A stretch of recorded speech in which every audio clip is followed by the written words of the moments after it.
Étoile Sport. Tafsir, notre pays, la Guinée, se prépare administrativement, je le dis administrativement, pour le coup d'envoi des éliminatoires de la CAN Maroc 2025. Le Sili aura à faire, courant septembre, 2 matchs importants pour l'entrée en matière de ces éliminatoires de la Coupe d'Afrique. Effectivement, Ahmad Labaya, le pays se prépare administrativement pour le coup d'envoi des éliminatoires de la Coupe d'Afrique des Nations Maroc 2025. Il faut rappeler que le pays doit jouer 2 matchs très importants pour la qualification. Le premier match se tiendra le 6 septembre au niveau de la RD Congo. Le deuxième match, c'est le 10 contre la Tanzanie. Mais le problème dans tout ça, c'est le problème de choix sur les joueurs. Parce qu'aujourd'hui, nous le savons tous que non, c'est un problème de choix sur les joueurs. Comment? Expliquez-vous. Parce que le nouveau entraîneur qui est venu avec son directoire, son directoire que je ne peux pas trop qualifier de réussite, aura tout à fait un problème de choix. Parce que si ce directoire ne laisse pas la main au nouveau coach, on va se retrouver toujours encore avec des anciens. Vous avez parlé tout de suite des collèges d'entraîneurs. Donc, ce directoire, à mon avis, c'est un collège. Non, Amadou, il faut appeler le chien par son nom. Ce directoire, c'est le directoire. Si c'est le collège, vous le savez plus que moi. Si c'est un collège d'entraîneurs, on connaît déjà les entraîneurs qui allaient se retrouver dans ce collège. Mais c'est un directoire qui est là juste pour former un second staff virtuel pour gérer l'équipe nationale. Je reviens un peu sur le choix du coach.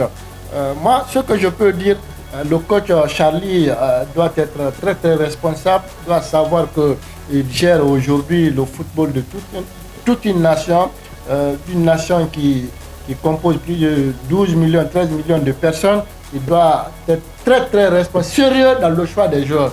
Parce que on ne veut plus revoir les vieilles têtes joueurs qui vont revenir encore dans la sélection. Alors si ces personnes-là peuvent lui donner le résultat. La sélection nationale, c'est le meilleur du moment. Ouais. C'est le meilleur parce qu'on ne joue pas un tournoi, on joue une qualification. Et la qualification, le nombre de matchs est bien déterminé. Le quota est bien déterminé. La différence est bien déterminée. Tu ne peux pas dire que je vais amener telle personne, parce qu'il a de l'expérience. Mais s'il n'est pas en jambe, s'il ne joue pas, s'il n'est pas dans un club, c'est impossible de l'envoyer. Et si il s'hasarde d'envoyer quelqu'un, les joueurs que nous connaissons tous aujourd'hui, leur situation, ça va créer encore derrière lui et ceux qui n'ont pas raté celui qu'il a envoyé en Guinée, Kabayawara. Justement, ma principale question, Bangoura, celui qui l'amène dans le staff du Sili, il est débarqué. C'est ce dernier qu'on lui fait venir. Comment vous voyez les choix là? Oui, mais forcément, il faut se poser la question, qu'est-ce qui a été à la base du divorce entre Kaba et Charlie Pakili? Et selon ceux qui ont eu à les côtoyer, ils m'ont fait comprendre que oui, parce que certes, talent était rigoureux, il n'aimait pas cautionner certaines choses, certaines pratiques au sein de l'équipe nationale, surtout quand vous travaillez sur un plan et que Kaba veut faire le contraire et que Kaba avait toujours des joueurs qui étaient qualifiés de bébés hollandais, c'était ces bébés gâtés, donc ça ne passait pas chez Pakile. Souvent c'est ce qui alors qu'il y aura toujours une réunion du staff, mais sauf que Kaba aimait trop s'entêter et c'est ce qui a fait que les deux ne se comprenaient pas. Moi, je l'ai toujours dit dans l'une de mes publications que c'est le mal aimé qui remplace forcément le chouchou qui était à la tête de l'équipe nationale. Aujourd'hui, la question qu'on se pose, Charlie Pakile, à travers tout ce qu'on a dit sur lui en termes de rigueur, en termes de travail sérieux, parce que lui, il a invaincu, il a conduit une équipe, il a même joué les quarts de finale de la Coupe de la France, il était en activité. Le choix n'a pas été quand même hasardeux, c'est pourquoi il a été porté à la tête de cette équipe nationale. Mais la question qu'on se pose, est-ce qu'il y aura les mains libres? Si on le laisse les mains libres travailler, je reste convaincu qu'il pourra apporter du sérieux et surtout le résultat. Non, mais il aura la main libre quand même. Parce que ce comité voudrait avoir les résultats. Amadou Labaya, ce n'est pas le problème. Avec ce directoire, certes, les rôles sont définis. Certes, les rôles sont définis. Mais je crois qu'il y a ce qu'on appelle un conflit de compétences. Parce que quand vous prenez seulement Kamara Abedi, il a été choisi juste pour servir de pont entre les joueurs locaux et l'équipe A. Quand vous est là en tant que superviseur, j'ai vu son vécu, connaissant un peu cette sélection, parce qu'il en a servi en 2014-2015, il est venu en tant que rempart pour apporter son savoir-faire. Mais tout ce que nous demandons à ce directoire, à la FEDE, au ministère, parce que aujourd'hui nous nous engageons dans des éliminatoires où la Guinée ne reçoit ne serait-ce qu'une minute de ces rencontres à la maison. À la maison. On joue à Yamoussoukro, votre deuxième ville que vous connaissez très bien. Ah, oui, non. Ma deuxième ville. C'est la deuxième ville, je connais très bien. Peut-être ceux qui sont en train de nous suivre et qui étaient du côté de Yamoussoukro peuvent en témoigner, c'est la ville qui Mohamed Bangoura. Maintenant, vous accentuez sur le parler, sur le directoire. Moi, c'est le fait que la nomination elle est partielle. Jusqu'à maintenant, on ne connaît pas le staff complet de ce directoire. C'est un lambeau qu'on nous apprend.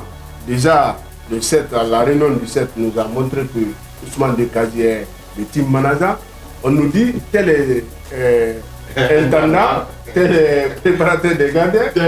Donc moi, mon problème se situe, David, comment on appelle, Tafsir, moi, mes inquiétudes se situent à ce niveau. Jusqu'à maintenant, est-ce qu'il y a un manque de volonté ou qu'est-ce qui se passe pour ne pas maintenant meubler ce staff du directoire? Étant donné que ce directoire renferme l'icône des entraîneurs de notre pays. Je vais nommer Campo Latémangwa. Je ne sais pas si je vais laisser le temps à Tafsir, allez-y. Mais juste un petit mot, c'est pourquoi je disais que cette soi-disant entente est une entente de façade. Si vous voyez que le retard qu'il y a un retard au niveau de la nomination, des autres membres de staff, oui. Parce qu'au sein du comité exécutif même, il y a problème. Chacun veut proposer. Je vous ai toujours dit. Attendez, lâche le mot. Chacun veut proposer. Effectivement, Amadou Labaya, chacun veut proposer. Parce que même dans le choix, dans le choix des joueurs, jusqu'à présent, ça arrête. Normalement, l'équipe doit se réunir à Abidjan le 31. Et jusqu'à présent, c'est les pré-convocations qui sont envoyées. Ouais. Jusqu'à présent, il n'y a pas une convocation officielle. Je connais plusieurs joueurs qui m'ont... J'ai contacté plusieurs joueurs sur la convocation officielle. J'ai dit non, j'ai reçu la pré-convocation. Vous comprenez un peu? Donc, il y a une question de choix, de proposition qui est là au sein de cette équipe. Mais ce que je peux dire encore, ce directoire, moi je n'ai pas trop confiance à ce. Pas sur la tête des personnes. Les personnes choisies sont les cadres. Mais son fonctionnement. Ils connaissent mieux le football africain, le football guinéen. Mais le fonctionnement, la prise de décision, il y aura forcément un conflit de compétences et un conflit d'intérêts. Il y aura forcément un conflit de compétences et un conflit d'intérêts. C'est dit de Tafsir Sila, Mohamed Bangoura, pour clore aussi cet autre sujet de cette émission. Qu'est-ce que vous pouvez rajouter? Parce que, comme il a dit, moi jusqu'ici, quand même, je me pose cette question. Il y a forcément des inquiétudes qui se dégagent autour de ce directoire par rapport à son fonctionnement. Moi, je dirais qu'il sera un peu très tôt de se prononcer.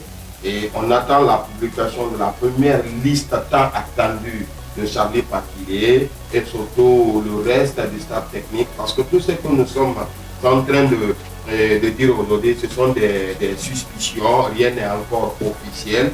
Nous parlons en tant qu'analyste, en tant que journaliste, dans l'intérêt de notre équipe nationale.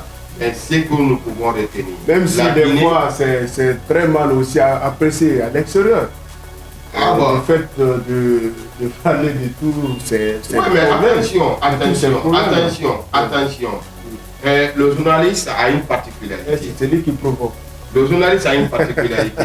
Il cherche à imprimer ce que les gens ne veulent pas que ça soit imprimé. C'est ça le rôle d'un journaliste. Et nous courons les faits, nous courons derrière les faits afin de permettre à ces citoyens lambda qui n'ont pas la chance, qui nous suivent là, qui n'ont pas la chance vraiment d'être au courant de certaines réalités. Nous les poussons à comprendre comment ça se passe. Imaginez, vous êtes interpellé à longueur de journée, surtout par rapport à cette situation qui se passe aujourd'hui au niveau de la fédération.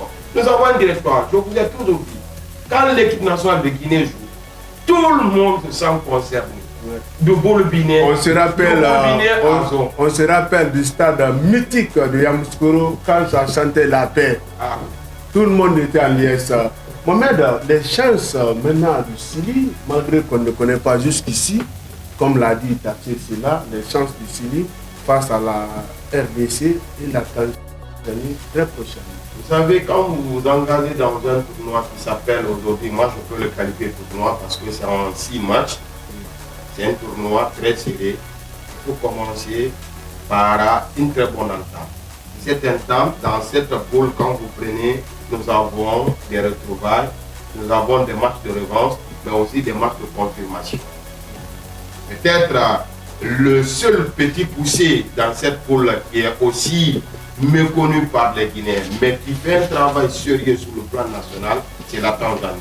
Mais nous connaissons l'Éthiopie. Nous connaissons la RD Congo qui nous a même éliminés lors de la 34e édition de la Coupe d'Afrique des Nations. Plus lourd score que nous avons encaissé pendant ce tournoi, c'était contre la RD Congo. Le score c'était 3 buts à 1. Et là, nous avons besoin de prendre notre revanche. Et avant d'être sur ce plateau, je fouillais un peu dans les articles de presse, je me suis rendu compte que le sélectionneur de la RDC, il en a fait 6 mois sans percevoir son salaire qui s'élèverait à plus de 42 000 et quelques poussières de dollars. En tout cas, c'est comme ça. Donc ça veut dire que l'Afrique, c'est l'Afrique. L'Afrique, c'est l'Afrique. Mais sauf qu'il n'y a pas trop de bruit, il continue à travailler. Aujourd'hui, ce sélectionneur, parce que moi je l'ai eu en conférence de presse, il était présent au palais des sports de Trècheville d'Abidjan. Il a non seulement vendu les mérites de cette équipe nationale de Guinée, mais par fini, c'est lui qui a pris le dessus sur nous. Le sélectionneur qui vient, il sait qu'il a sa revanche à prendre.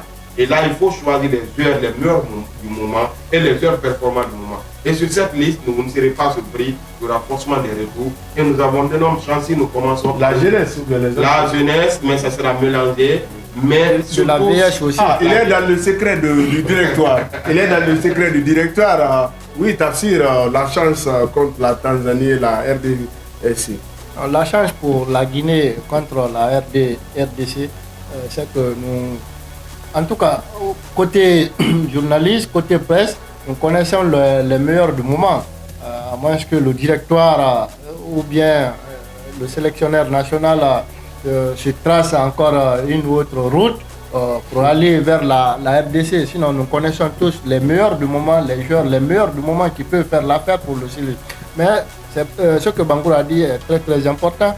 Ce match est un match de revanche pour la Guinée. Parce que la Guinée a été éliminée par cette équipe de la RD Congo lors de la dernière Coupe d'Afrique des Nations du côté de la Côte d'Ivoire. Et sur un score très pitoyable, 3 buts à 1. Il vous a glacé ce jour-là. Oui. Ça vous a glacé. Il a écouté notre séjour. Et puis, c'est tellement, le score était tellement...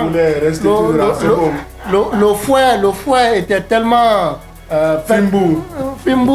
C'est qu'on ne pouvait même plus dormir bien parce que c'était tellement incroyable.